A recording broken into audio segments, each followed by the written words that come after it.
Alcohol. Alcohol was created for polishing. It's very good. For example, if you have to polish your crystal, you should use gin. It's very good for diamonds or anything. It's just a polish. It's a polish for the for anything. It gives a polish. See, alcohol is a polish, and its composition is such that it gives a polish to a thing. Now God wanted you to have polished surfaces and polished things and all the clean look of it, so He gave you this polish. Now you started drinking it. Now what to do? He never asked you to drink. But if you drink that, then it polishes your intestines also. But it has its own nature. It doesn't have any idea of morality. Poor thing. We can't blame the alcohol, because it is supposed to polish. Wherever you put it, it polishes. All right. So it polishes your liver also nicely. And when the liver is nicely polished, then what happens? That the heat from the liver, which is for the expulsion from the body, it has to pass into the bloodstream, cannot, because there's a barrier. And because of that barrier, poor liver does not know what to do. It just goes on accumulating all the heat within it, and that's how your liver goes out of circulation of anything. You have liver problems and you feel very giddy, nauseating, and liver is the one which really cleanses your attention. Whatever you gather from your attention, it cleanses. So you become horrid.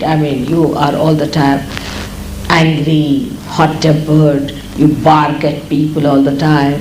All that thing is typically liverish, you see. You grow tall, like that, absolutely straight line, and you become very hot-tempered. Sometimes you could be hawk-like, so people will be afraid of going nearer such a person, because such a person can be very dry personality.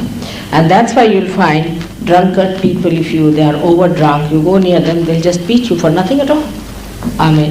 It sometimes happens that by chance, if you go and ask some drunkard that was the time in the night, you will have it. So, because it spoils your awareness, and in that awareness a nice man also could be like that. But of course there could be a case where a person might become better. That is also another thing that can happen when you get possessed by this left side movement, because alcohol reduces your awareness, and you go to the left side. Movement to the left side may give you a feeling, oh, I'm very much better now, and sort of you get happy because your ego is subsided and everything is all right, and I'm really morbid now, I cannot hit anyone, and let me have a little bit and sleep off. But next day there's a hangover, and you feel so horrible with it that you don't know what to do. It's something. Then again you want to have it in the night, because you want to again go to the same realm, into the left side. Now this left side realm apparently shows that there is reduction in the weight of the ego, but it does not. It wobbles. What happens that you go to the superego on the left hand side, you see there, and the ego then thinks that it has gone down, because the superego increases in size. But when superego increases, the ego is pushed down, and then when you come to your ego condition, then it pushes down. So there's a big wobbling going on, and such people get ultimately very much confused. They might end up in a lunatic asylum. I don't know what they do, but when they are even sane, you can find they lose the grip over life. For example, such people can become very frivolous and cannot feel the joy of life without drinking. It's most amazing that people can't enjoy each other unless and until there's a glass in between. Human beings are so beautiful, and they have the capacity to enjoy each other so much. They are the only ones who are blessed more than anybody else.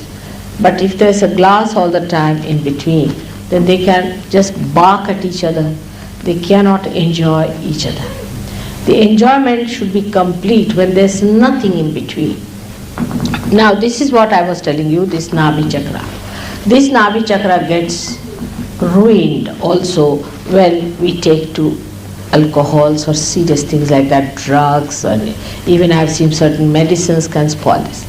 Then you get a problem with other things like digestion, you get constipation, all sorts of things take place by which you develop gas troubles and other troubles and then your heart troubles, and it goes on one after another. I do not say that it's only alcohol that will cause. There are other causes also, but alcohol can never be helpful in giving you good health. Some people have a feeling that if you take alcohol then only you will keep good health.